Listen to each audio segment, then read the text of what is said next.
In today's session, we're delighted to host Dr. Zainab Khan, Pro-Vice Chancellor, Teaching and Learning and Director of the Centre for Equity and Inclusion at London Metropolitan University.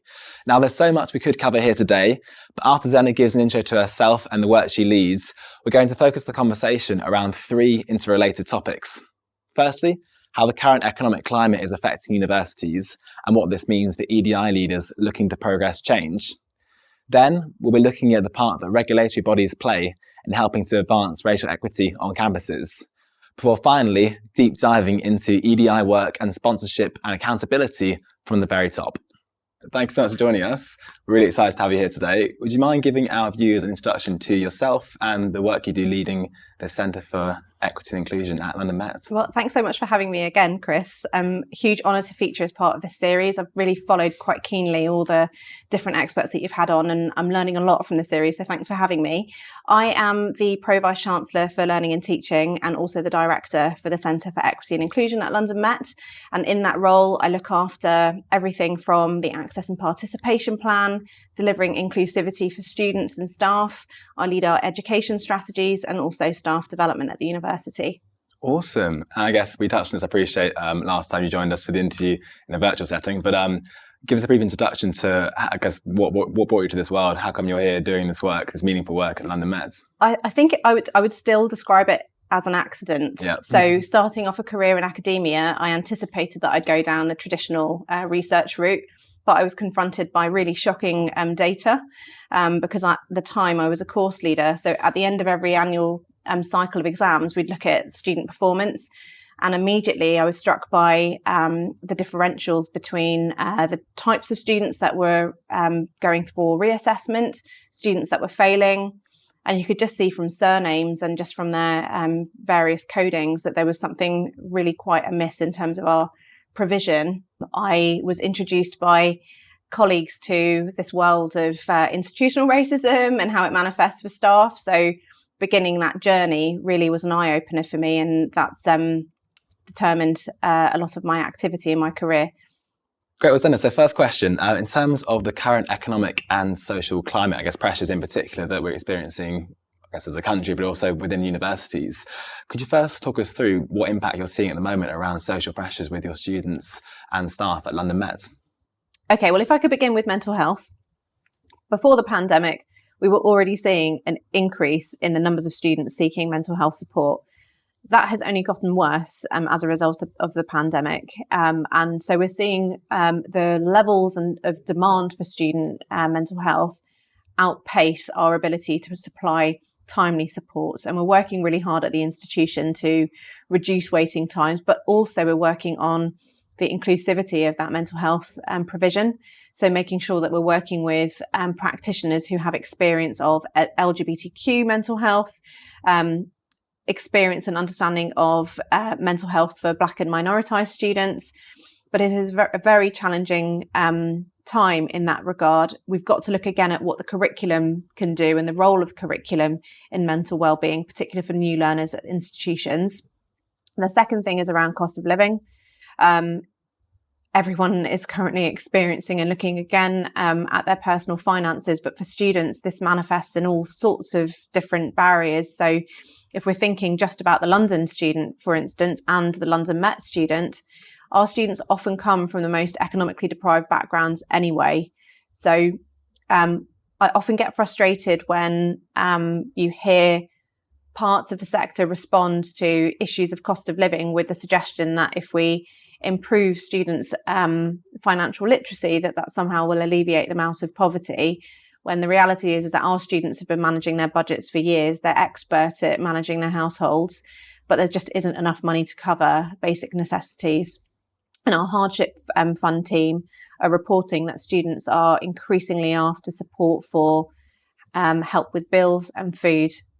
They're not even talking about the cost of course materials, which is perhaps a conversation we might see in universities where they have a younger student population. But our students are really struggling just on the basics. And so students are therefore going to be making decisions around how often they can afford to come onto campus. So the transport costs, which are also incredibly expensive in cities like London. And then they might experience fluctuation with their living conditions and their housing. So all of that is going on behind the scenes before we even get to the point about engaging in their course. So as a university, we've got to think really carefully about how we can mitigate some of that, some of those challenges, how we can make sure that our provision is flexible, accessible, but we remain committed to being a campus university with an on-campus provision. So I would say that at the moment, we are presented with a number of challenges. Across the country, universities are having the same problems. It's a very uncertain and it's a highly dissatisfying condition to be working in, to be honest, because you don't want to be in a place where you aren't able to meet the needs of your students, but solutions need to be forthcoming, and perhaps the new Prime Minister will deliver that. Fingers crossed. And in terms then of how that impacts your work as an EDI leader, are you finding yourself and your team realising and discovering that actually right now in particular students need more either support, or actually it's worth your effort and attention on certain areas more than others that perhaps historically have been higher as a priority? One of the things we found during the pandemic, so particularly during the lockdown periods where we were delivering our teaching remotely, at London Met, there was an acceleration of the uptake in our Education for Social Justice framework, which is our education strategy, which is premised on inclusivity and accessibility. So all of the tenets of the framework became more relevant during that period. And so we ended up accelerating our project for implementation, which is great, which is partly why our degree awarding gap has gone down so steeply in the course of the last 2 years. I would say that our work remains of critical importance. It's gained added significance, and it's fantastic to see at the institution so many of our research teams and our academics interpreting what the social justice agenda means for their discipline. So it's not just happening from the centre, it's actually a cross-institutional endeavour. One of the things that we are probably spending more time focusing on is supporting transition to university. For the reasons I outlined earlier in relation to cost of living and particular communities of students that are less likely to stay in higher education, we're putting more resource into supporting new learners to higher education and probably going down the route of targeted pre-entry programmes and onboarding programs. So supporting students in the first 12 weeks of study, we think is going to be even more important than it was previously. Alongside that, we're looking again at what support we can embed in our foundation year and our first year of study. Right now, the economic pressures are also being felt by universities in terms of budgets and resources. Can you touch on what an EDI leader can do in the current climate, I guess, to better ensure that their EDI work is still being supported with sufficient resources in an environment where budgets are being cut across the board? Yeah, I think it's a good question. And of course, the institutions should not have a seasonal relationship with EDI. This has got to be a daily practice year on out.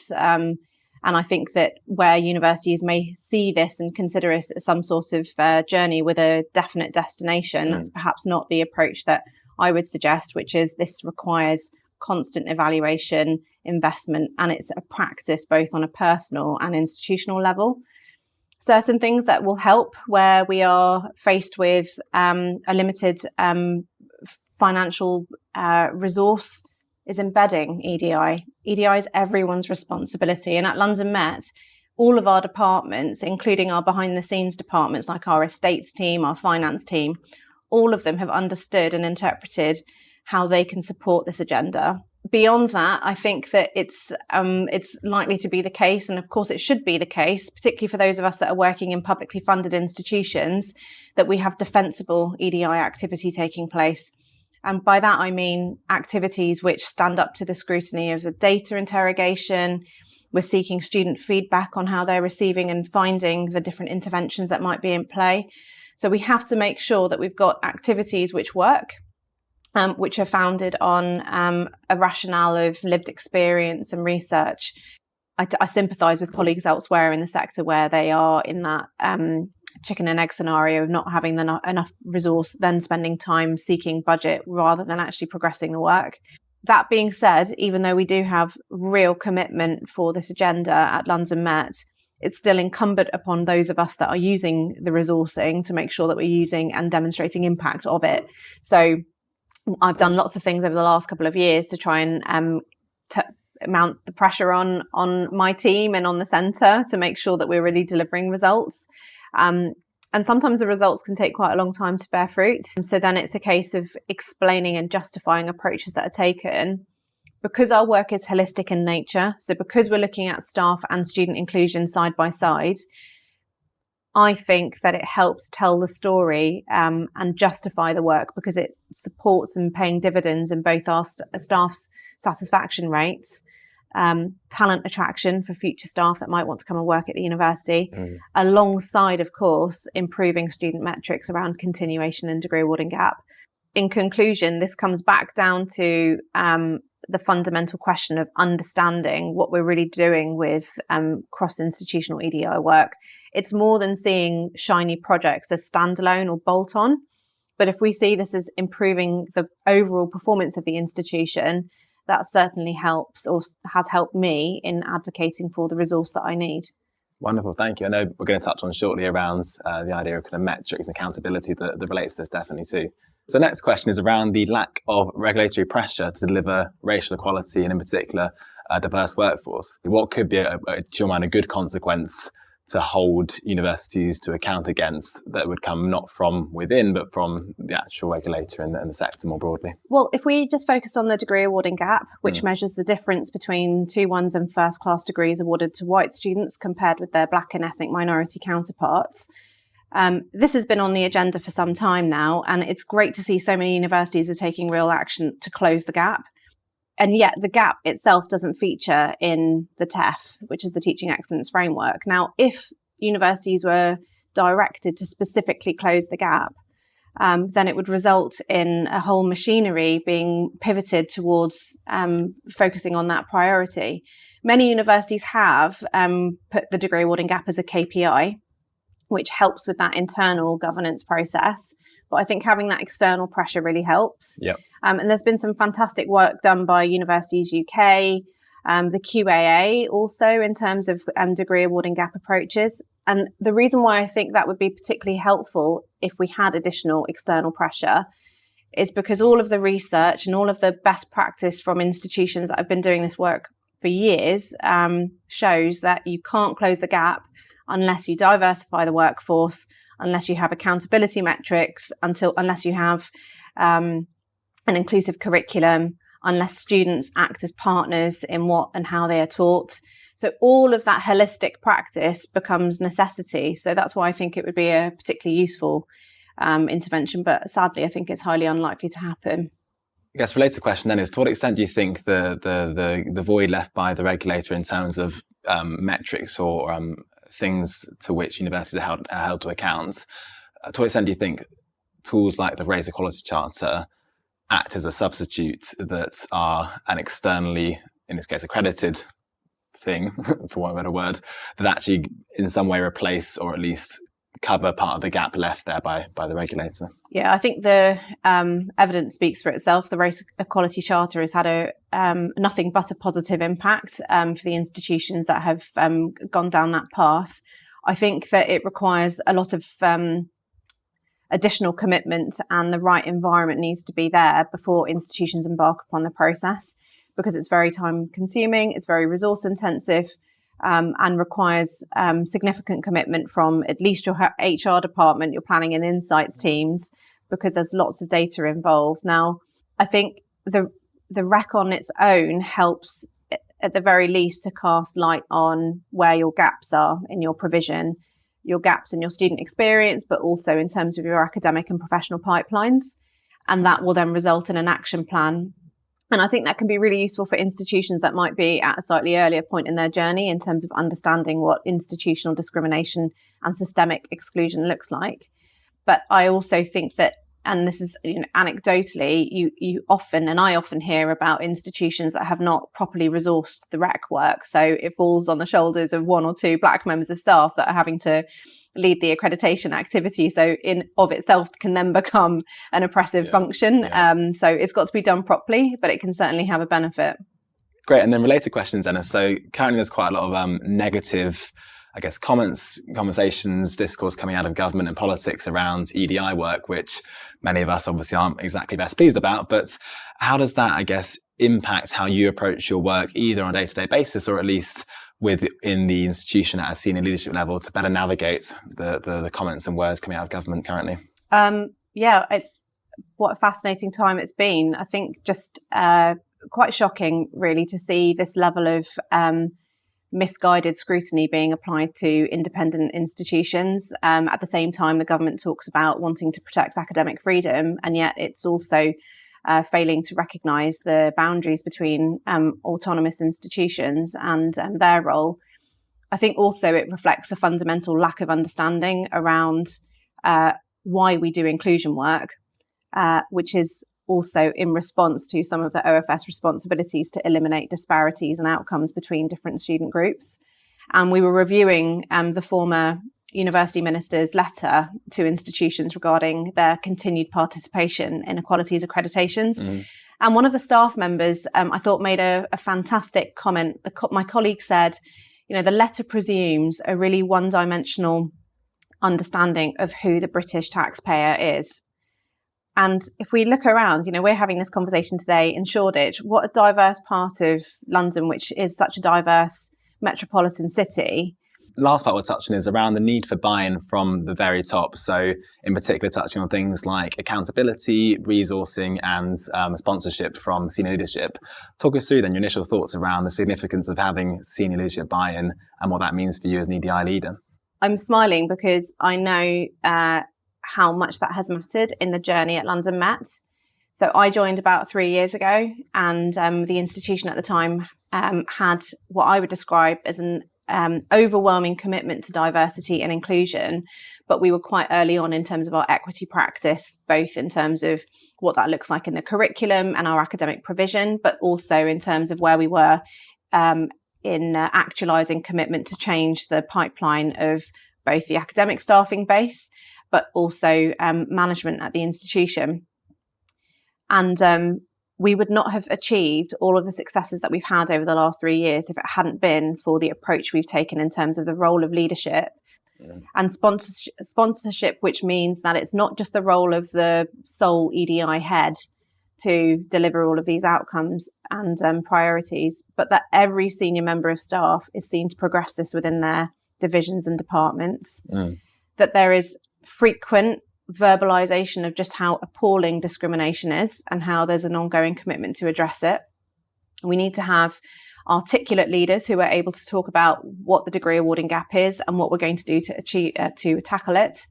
And sponsorship, which then also manifests as appropriate resourcing. So we've got to resource this work properly. We've talked about a moment ago in terms of embedding EDI in institutional practice, which is one thing, but actually you do need to have a significant and serious budget for addressing change. We've had a lot of investment at London Met, which has in part included establishment of the Centre for Equity and Inclusion, but also we've invested over £200,000 in staff development, specifically on EDI training. And then we've also made very bold commitments to invest in our staffing base. Now, every university will go about this in a slightly different way. But if you haven't got a proper resource, if you haven't got a budget, then I would question to what extent you're actually committed. And if you haven't got the finances, then let's just be honest about what we actually are able to achieve and what we're trying to achieve. But I think that is a really important point to have clarity on. And then the final thing just goes back to that accountability piece. Yeah. That the Vice-Chancellor and the board are accountable for delivering this. It can't just be the responsibility of an EDI manager. It's got to be held at the very top of the institution.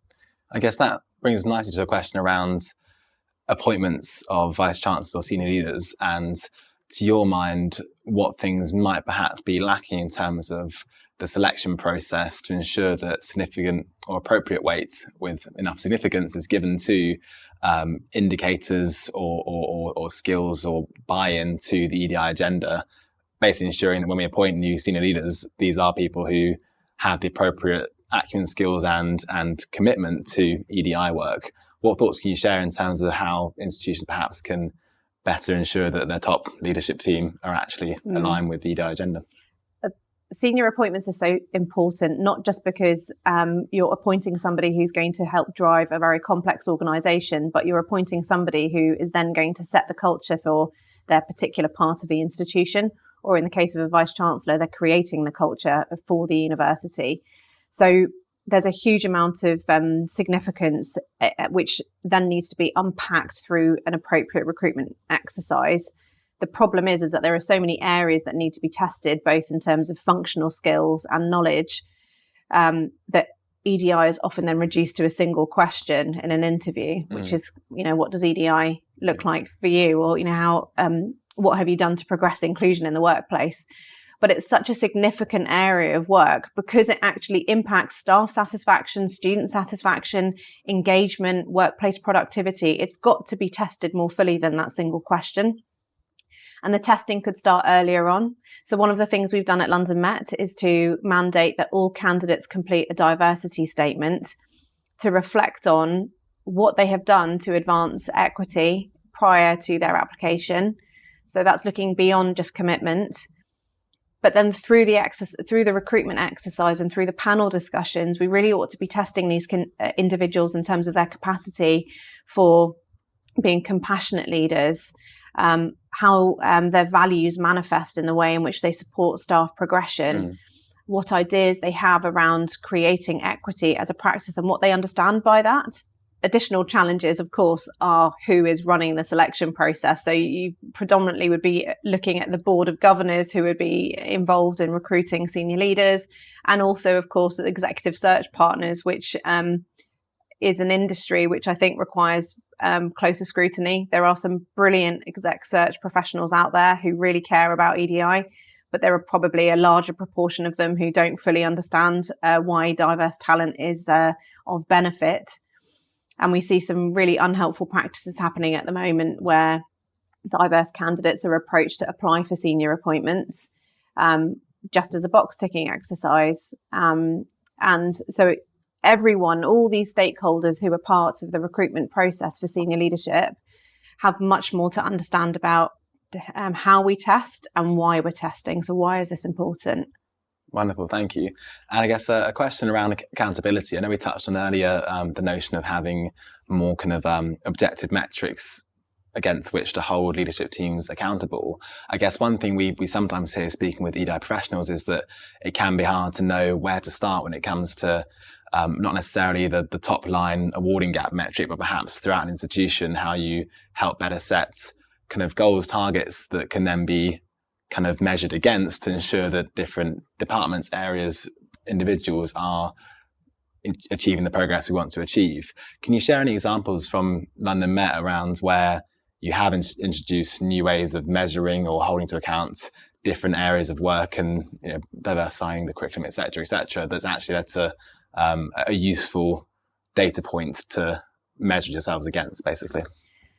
Yeah, I wonder if this is speaking to that specific point, but there is certainly a challenge for those of us that work in EDI, that there is often a proliferation of priorities, that it can be difficult to know where to start. And the danger is that if you don't prioritize one particular protected characteristic, that interpretations or inferences could be drawn about what that lack of action or lack of prioritization means. One of the things that we've done at London Met, and I think in fairness, we've been benefited by the fact that we had a new corporate strategy, which was launched almost at the same time as our EDI work began. So going back to basics, so you start with the widening participation groups in terms of our student body. So looking at what the regulator is going to be interested in, which isn't the same thing as protected characteristics in terms of equalities legislation, but there is a degree of crossover in terms of groups which are statistically less likely to progress and complete on time, as well as those groups that may experience discrimination whilst they're with us. So in terms of prioritizing, we stick so we're data driven. So we've introduced dashboards which show the performance of students in terms of gender, race and ethnicity, also in terms of age and disability. So those are the 4 metrics that we're typically using. And we do break down to intersectional and split demographics as well. And then that has been embedded into our academic quality culture. So our senior managers who are running our schools, our heads of subject, and also our course leaders are all working with the same data sets, and this all going through a very similar and synchronized process of setting actions and being asked to report on that process. And I think the benefit of that has been that it's focused colleagues around the data, and it's focused them on creating a handful of targeted action rather than asking them to do 100 different things. Alongside that, in terms of our accreditation work, that's where things like Stonewall, the REC, Athena Swan, they can be really helpful because they can pick up all the other activity which may not necessarily be covered through our quality processes.